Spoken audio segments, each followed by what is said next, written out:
सभी को मेरा नमस्कार। आज का जो महत्वपूर्ण टॉपिक है वो बर्कले और हार्टले विधि है, पराशर दाब मापन की विधि। बहुत ही महत्वपूर्ण टॉपिक है और ये अक्सर कह सकते हैं बोर्ड के एग्जामों में आता है। अभी आपके समक्ष हमने एक चित्र बनाया है बर्कले हार्टले की विधि, तो हम समझेंगे इसकी संरचना कैसा है, कैसे कार्य विधि है, किस प्रकार ये हम किसी विलयन का पराशर दाब ज्ञात करते हैं, ये हम पूरी तरह से समझने का प्रयास करेंगे। यहाँ पे अगर देखा जाए यहाँ पे तो ये दिख रहा होगा, ये तीन भागों में दिख रहा होगा। ये बिलियन बीच में कैसा जल या विलायक कह सकते हैं। अब ये संरचना कैसा है, क्या है, टोटीदार की किस केशिका नली का क्या उपयोग है, हम जरा समझते हैं। देखिए संरचना की अगर हम बात करें तो इनकी संरचना को हम ऐसा कह सकते हैं। ये जो बीच में दिख रहा होगा वास्तव में ये अंदर एक नली है और ये पूरा एक बाहर बड़ी नली है, आप ऐसा समझ सकते हैं।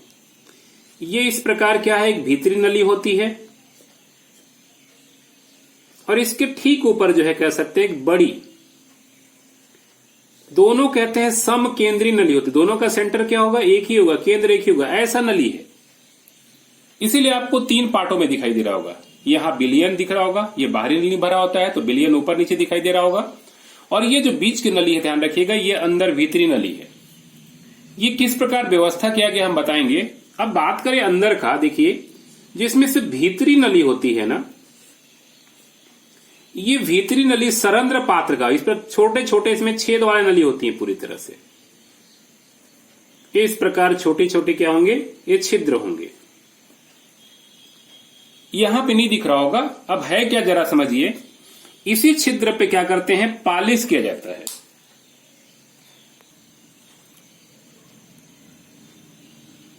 पालिश कहने का मतलब क्या है, यहां पे ये छिद्रों को यहां पे भरा जाता है, इस प्रकार पैक करते हैं। ये पैक वास्तव में किससे, तो कॉपर फेरोसाइनाइड से करते हैं। कॉपर फेरोसाइनाइड से ये पूरी तरह से छिद्र पैक हो जाएगा। तो ये काम करता है किसका, अर्ध पारगम्य झिल्ली का,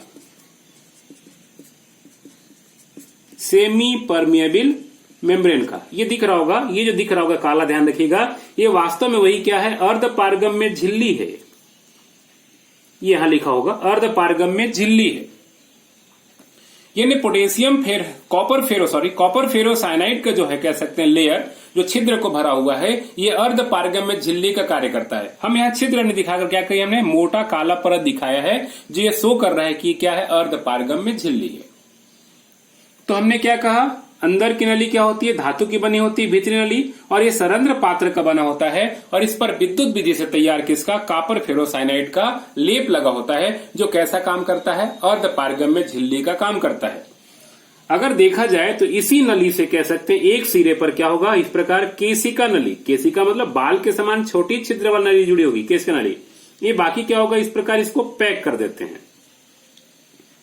केवल नली के लिए जगह होगा, सुविधा के लिए हम ऐसा जरूर दिखा रहे हैं, पर वास्तव में क्या गोली नली होती है, केवल पाइप डाल करके चारों तरफ से क्या करते हैं, सील पैक कर देते हैं। उसी प्रकार दिख रहा होगा, इसी नली से दूसरे सिरे पर क्या होता है, टोटीदार कीप लगा होता है, जहां से जल या विलायक अंदर डाला जाता है। अब जरा समझिए, इस सरंध्र पात्र नली के कह सकते हैं बाहर एक जो बड़ी नली दिख रहा होगा, ये गन मेटल का बना होता है। गन मेटल क्या है, वास्तव में मिश्र धातु है। गन शब्द क्यों आया है, क्योंकि इस धातु से क्या होता है, तो बंदूक के समान बनते हैं ना, इसीलिए इसको गन मेटल भी कहते हैं। तो ये गन मेटल का क्या होता है, बना होता है। ये बड़ी नली होती है। ये बड़ी नली जो होती है, इसके ऊपरी सिरे पे देखा जाए तो एक क्या होगा, दाब मापी साइड में अटैच होगा, और इसी के ऊपरी सिरे पे क्या होगा, एक पिस्टन लगा होता है।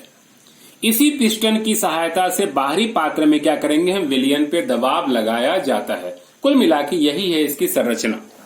कैसे लिखेंगे, सीधी सी बात है, मैं एक बार फिर से बोल दे रहा हूं।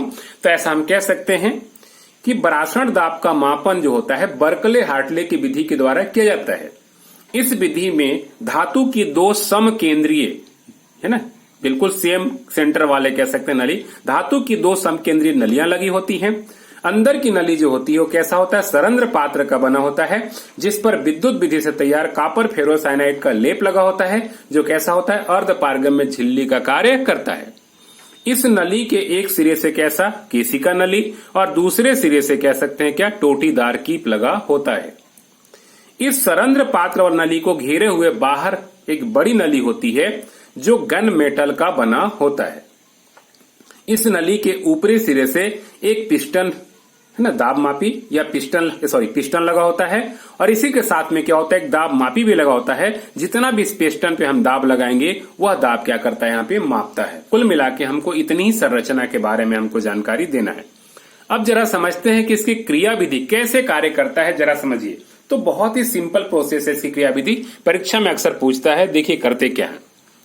सबसे पहले क्या करते हैं ना, इस टोटीदार कीप से ये भीतरी नली में जल या विलायक को डाल दिया जाता है। यहां अगर देखा जाए ना तो स्केल लगा होता है, यहां शो नहीं किया गया है पर यहां पे क्या होगा इस प्रकार स्केल लगा होगा। ये हो सकता है कितना हो, 10 हो, 9 हो, 8 हो। ये भीतरी नली में कह सकते हैं बिल्कुल आशुद्ध जल, डिस्टिल वाटर, शुद्ध जल कह सकते हैं, डाला जाता है और कह सकते हैं यहाँ पे भरने के बाद इस केशिका नली में जल का तल नोट कर लेते हैं। मान लेते हैं अभी कितना है यहाँ पे, तो 10 मिलीमीटर पर है। ये पहला काम है कि टोटीदार कीप से क्या करना है हमको, भीतरी नली में आशुद्ध जल या डिस्टिल वाटर को भर करके केशिका नली में जल का तल हमको नोट कर लेना। ठीक है, अभी हमने क्या कहा 10 mm पर है, मिलीमीटर पे है। अब क्या करेंगे हम, जिस विलयन का परासरण दाब मापना होता है ना उसको बाहरी नली में भर लेते। इस प्रकार हमने क्या किया, भर दिया। ये विलयन कम सांद्रता वाला भी हो सकता है, बहुत अधिक सांद्रता वाला भी, इससे कोई फर्क नहीं पड़ता है। चाहे विलयन की कितनी भी सांद्रता हो, इस विधि से हम सरलता से परासरण दाब ज्ञात कर सकते हैं। देखिए जैसे ही इसमें विलयन भरते हैं ना तो क्या होगा, देखिए ये बाहर विलयन है, अंदर क्या है, जल या विलायक है। बाहर वाले विलयन की सांद्रता अधिक होगी, अंदर जल या विलायक की सांद्रता क्या है, कम है। और हमको मालूम है कि जो काला आपको दिखाई दे रहा है क्या है, ये अर्ध पारगम्य झिल्ली है। और हमको मालूम है कि जब दो अलग अलग सांद्रता वाले विलयन को क्या करेंगे, हम किसी अर्ध पारगम्य झिल्ली से पृथक करेंगे तो तत्काल परासरण की क्रिया प्रारंभ हो जाती है। और हम परासरण में पूर्ण वीडियो में पढ़ चुके हैं कि कम सांद्रता वाले विलयन से अधिक सांद्रता वाले विलयन की और विलायक कण क्या होंगे, इस प्रकार स्वतः गमन करना शुरू कर देगा। इस प्रकार क्या होगा, सरकना शुरू हो जाएगा। जब जल या विलायक क्या होगा, विलयन की ओर सरकेगा तो यहाँ केशिका नली में क्या होगा, जल का तल गिरने लगेगा। हो सकता है कि 10 mm से घट के क्या हो गया, ये 9.9 mm पे पहुंच गया। थोड़ा भी उतरता है, बस करना क्या है हमको, तत्काल इस पिस्टन से दाब लगाना है और इतना दाब लगाना है कि 9.9 mm पर ही ये स्थिर हो जाए। देखिए अगर अधिक दाब लगाएंगे तो मालूम क्या होगा, इसका लेयर फिर से 10 पहुंच जाएगा। कम दाब लगाएंगे तो क्या होगा, लेयर गिरेगा। ऐसा नहीं हमको 10 पे पहुंचाना, ऐसा नहीं 10 पे नहीं पहुंचाना हमको। अगर 0.1 mm अगर नीचे हल्का सा गिर गया मतलब परासरण शुरू हो गया, तो हमको केवल इतना दाब लगाना है कि जहां भी इसका तल है उसी तल पे क्या हो जाए, स्थिर हो जाए। अगर 9.9 mm में पहुंचा, एक पॉइंट गिरा है, 0.1 पॉइंट गिरा है, तो वहीं पे हमको क्या करना है, इसको रोक लेना है। ऐसा नहीं कि हम प्रेशर लगा के क्या करेंगे 10 से पहुंचाएंगे। अगर पहुंचाएंगे इसका मतलब हमने दाब अधिक लगा दिया। हमको इतना ही दाब लगाना है कि जहां भी उसका तल हो, और तत्काल लगाना, जैसी परासरण क्रिया शुरू होगा उसी समय इतना दाब लगाना है कि जहां भी उसका तल हो। अगर गलती से 9.8 mm पे पहुंच गया तो यहां सोचने की आवश्यकता नहीं है, हम इतना दाब लगाएंगे कि उसका तल क्या है, 9.8 mm पर ही क्या हो रहे, स्थिर बना रहे। अब जितना हम यहाँ दाब लगाए हैं ना, इस दाब मापी पे क्या करेंगे, हम नोट कर लेंगे। और जो यहाँ दाब बताएगा वास्तव में क्या होगा, इस विलयन का परासरण दाब होगा। यही है मुख्य रूप से कैसा, बर्कले हार्टले की विधि। ये दो वैज्ञानिकों के द्वारा दिया गया कह सकते हैं बहुत बेहतर विधि है और परासरण दाब मापने की कह सकते हैं सबसे बेहतर विधि है। इस विधि की सबसे बड़ी विशेषता ये है ना कि चाहे कितनी भी सांद्रता वाला विलयन हो, कम सांद्रता वाला विलयन हो, अधिक सांद्रता वाला विलयन हो, हम इससे क्या कर सकते हैं, सरलता से परासरण दाब ज्ञात कर सकते हैं। तो बहुत ही सरल विधि है। कई किताबों में ऐसा मिलता है, पूछा जाता है कि वास्तव में बर्कले हार्टले विधि एक श्रेष्ठ विधि क्यों है। तो ध्यान रखिएगा, इसका जवाब नंबर 1 है कि इसमें क्या है ना, एक तो परासरण दाब ज्ञात करने में बहुत कम समय लगता है, क्योंकि जैसे ही हल्का सा गिरा हम इतना दाब लगा रहे हैं कि इसका तल स्थिर हो जाए, और जैसे ही दाब लगाएंगे दाब माप मिल जाएगा। मतलब बिल्कुल अल्प समय अंतराल में हम क्या कर रहे हैं यहाँ पे, कि इसका परासरण दाब ज्ञात कर रहे हैं। ये सबसे पहले क्या है, फायदा है। ठीक है ना।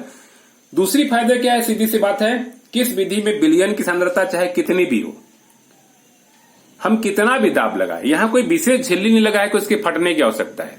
तो क्या होना है, झिल्ली फटने की, अगर दूसरे विधि में चलेंगे तो क्या होगा, जो अर्ध पारगम्य झिल्ली होता है ज्यादा प्रेशर लगाने से फट जाता है। पर चूंकि यहाँ क्या है, विद्युत विधि से तैयार कॉपर फेरोसाइनाइड है, तो हम कितना भी दाब लगाएंगे ना, यहाँ पे झिल्ली फटने की संभावना बिल्कुल भी नहीं होती है। तीसरी फायदा क्या होता है, सीधी सी बात है यहाँ पे, कि इस विधि के द्वारा अगर देखा जाए ना तो विलयन की सांद्रता नहीं बदल पाता है। बिल्कुल क्या हुआ, जैसे ही हम डालेंगे प्राशन शुरू हुआ, तल जैसी हल्का गिरा, समझ में आ रहा है कि क्रिया हो गई। तो यहां विलयन क्या कह सकते हैं, क्या परासरण सांद्रता जो है बदलने नहीं पाता है।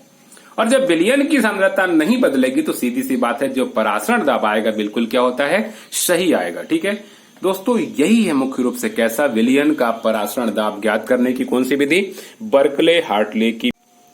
दोस्तों उम्मीद है ये वीडियो आपको काफी अच्छी लगी होगी, बहुत ही पसंद आया होगा। बिल्कुल बेहतर तरीके से बताया गया है। अगर वीडियो पसंद आएगा तो प्लीज लाइक शेयर सब्सक्राइब जरूर करेंगे, अन्य दोस्तों को भी वीडियो शेयर करेंगे ताकि हमारी भी उत्साहवर्धन हो सके। इसी उम्मीद के साथ ओके, नमस्कार।